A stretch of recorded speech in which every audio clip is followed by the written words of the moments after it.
দেখুন, ভুল একটা চঞ্চল শব্দ, যে কোনো মুহূর্তে কারো মাথায় ঢুকে যেতে পারে।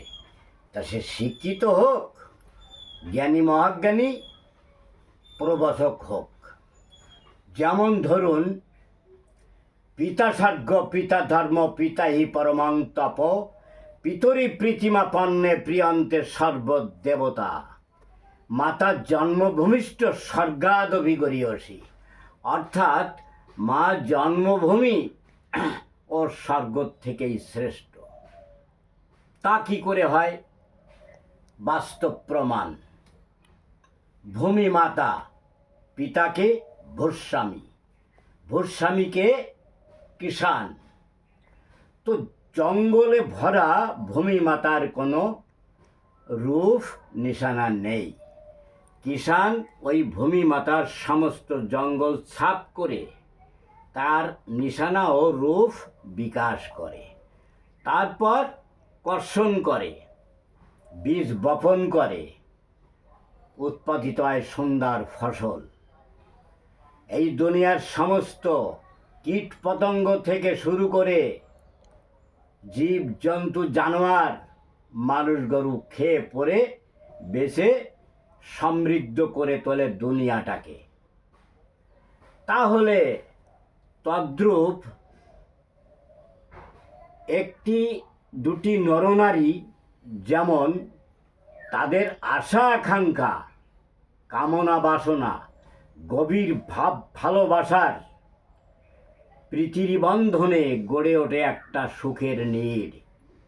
সেই নীড়ে থেকে যদি নারী গর্ভবতী হয়, তাহলে কিন্তু ওই নারী বা পুরুষের কোনো দোষ গুণের প্রশ্ন আসতে পারে না, কারণ এটা জন্ম প্রজননের প্রক্রিয়া মাত্র।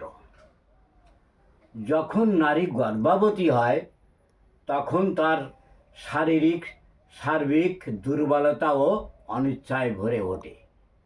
আর এই শারীরিক দুর্বলতার অনিচ্ছার সহায়ক হয়ে থাকে তার স্বামী।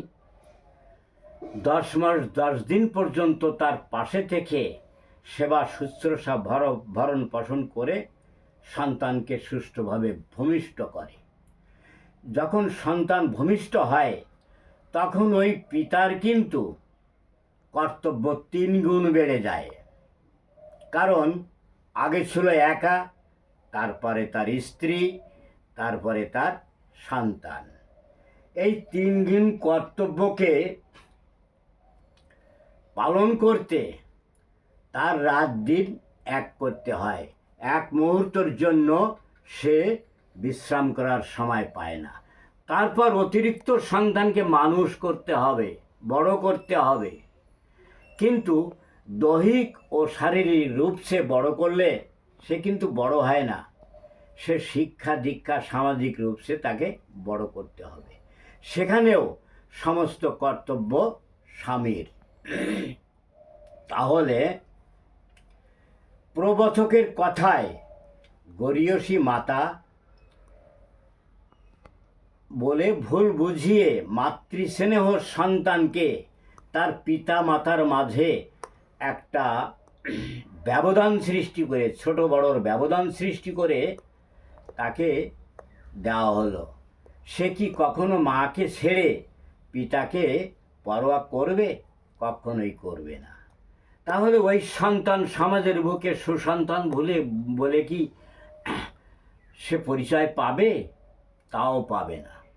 তাই প্রত্যেক মায়ের এটাই কর্তব্য যে পিতার স্বর্গ গৌরবে যে মাতা গৌরবান্বিত মনে করে, সেই মাতাই হয় গরীয়সী মাতা। মাতা পিতার মাঝে কিন্তু কোনো ছোট বড় ব্যবধান হতে পারে না। যার যার জায়গায় সে শ্রেষ্ঠ। এটাই যথার্থতা, এটাই সঠিক কথা।